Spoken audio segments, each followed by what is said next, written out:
So we're getting a lot of comments saying how scary Dad was or how intimidating Dad was, Hmm. and yeah, he could be. I mean, Dad, like as far as being a dad, He wasn't Bing Crosby, but that's what you're going to talk about. um, Wasn't like Joan Crawford. like he did a really good job of, when we got in trouble, like scaring the crap out of us, but it didn't linger. Well, I had a Like, few promos cut on me yeah, in my day. yeah, it didn't. It wasn't like we were like every waking moment we were scared to death of No. Dad, but the opposite. But yeah, when we got in trouble, yeah, we were scared to death of Dad. I mean, it was basically one of those things where, depending on what the work schedule was, depending on what we could get by with. So when he was working for Fritz in Texas, we would see him normally during the afternoon when we come home from school, and then he would go to the town that night. So seeing him, we pretty much saw him every day. It was odd if we didn't see him every day, at least in the afternoon for a while when he was working for Fritz. So he was working for WCW. He would be Never gone a saw him. lot. Yeah. So depending on where he was working would depend on how much you could get by with. I remember one time when we were living in Florida and he was working for Dusty and Jim Crockett, I was on a terror, shall we say. I don't remember what all it was I was doing, but I was a 10-year-old kid who was incredibly infatuated with Motley Crue, Guns N' Roses. My favorite movie was Howard the Duck. So that tells you what kind of kid I was. So anyway, and I thought it was John Elway. So anyway, I was on some type of run where I was just acting a fool, and Dad was coming home the next day. And I'm leaving school that afternoon, and I come down the walkway, and I see Dad. He's sitting in the car. I'm like, okay, I'm going to get it. I'm thinking, oh, I've been really bad for those last 3 weeks. He's going to take off the belt. I've had it. Mm-hmm. I get in the car. Mm-hmm. I see the back of his bald head. And he said, your mother told me how you've been acting. I don't get to spend that much time with you. I love you. Straighten up. I don't want to spend my time with you disciplining you. We understand? Yeah. And then if you knew you were in really bad trouble that you probably weren't going to get away with, the next day he'd be like, what's this I hear about you doing this, this, and this? But the thing was, when we get the spanking, we'd never get the spanking the day after. He would have to catch us because he would say, I got to get the point across. Yeah. So we'd get the spanking and then be like, wash your face, go downstairs and apologize to your mother for whatever it was I did.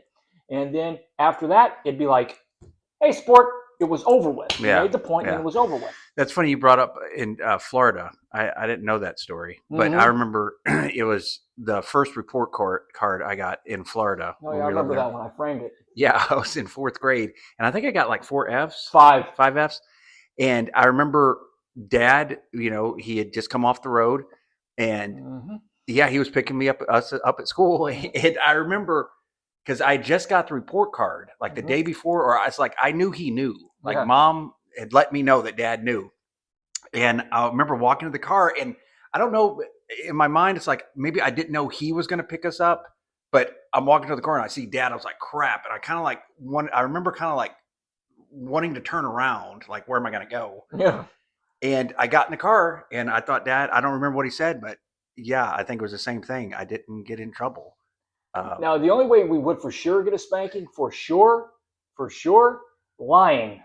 Yeah, and one other thing, but there were times, I forget, it was in Daytona, it was in Florida, and Dad was on the road, and I had done something, and Mom put me on the phone with him, and Dad was pissed off at me, and I remember he was so, like, he was so intimidating when he wanted to be. He was just cutting a promo. Just his tone. I mean, he wasn't yelling. He wasn't talking about Halstead and how we know how to do it right or any of that.